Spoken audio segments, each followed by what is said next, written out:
오늘 제 일독서에 이제 삼손에 대한 이야기가 나와서, 근데 간만에 이제 삼손에 대한 그 판관기를 좀 자세히 읽어봤습니다.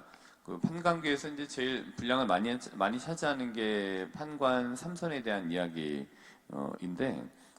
지금 하여튼 간만에 읽으니까 참 재미있었습니다. 삼손의 탄생부터 삼손이 이제 죽기까지의 이제 이야기가 한 3장 정도 걸쳐 나오는데, 이제 이거를 읽으면서 좀 상상력을 좀 발휘해보게 되고요, 다시 한번. 그리고 이 이야기에서 이제 발견하는 것들이 좀 있었는데요.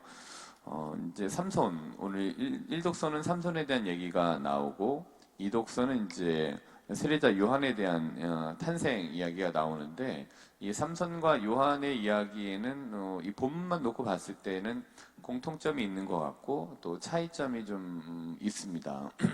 근데 이 공통점과 차이점을 다 말씀드리기에는 시간적인 여유가 없기 때문에 그냥 공통점 한 가지만 말씀을 드리도록 하겠습니다. 이 삼손과 요한의 공통점은 또 구약부터 이렇게 같이 비슷비슷한 이야기들을 통해서 같이 좀 생각도 해볼 수 있을 것 같은데요. 삼손과 요한의 공통점. 일단은 이제 둘 다 나이를 조금 떠나서 아이를 갖지 못하던 부부에게 생긴 굉장히 귀한 아이다라는 이제 공통점을 가지고 출발해 볼 수 있습니다.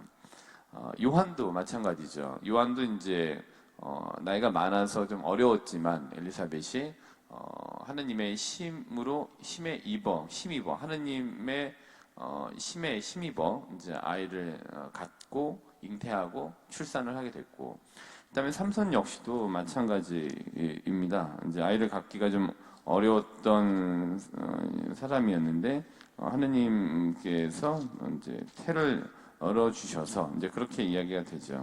그래서 이제 삼손이 태어나게 됩니다. 잉태를 하게 되고.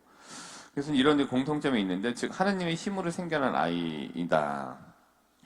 이게 이제 하느님의 어떤 계획이다. 이렇게 좀 생각을 해보시면은 공통점으로 좀 이해가 되실 것 같아요.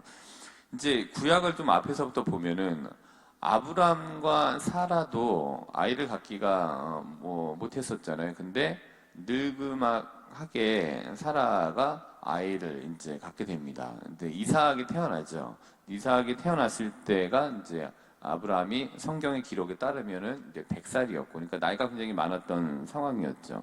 창세기 21장 1절부터 7절에 보시면은 이삭이 태어난 부분을 볼 수 있죠. 그래서 사라가 또 이 아이가 나에게 이렇게 웃음을 주는구나.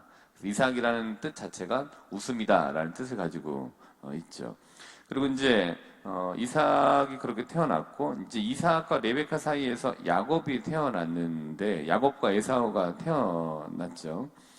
근데 이제 이 야곱과 에사우 중에서 이제 야곱의 경우에도 야곱이 이제 에사우와의 장자권 때문에 형을 피신해서 외삼촌 라반이 살고 있는 라반을 찾아가게 되고, 외삼촌 딸 둘을 다 아내로 얻게 되죠. 레아와 라헬을 아내로 얻게 되는데, 레아 사이에 그러니까 야곱하고 레아 사이에는 많았어요, 자손이.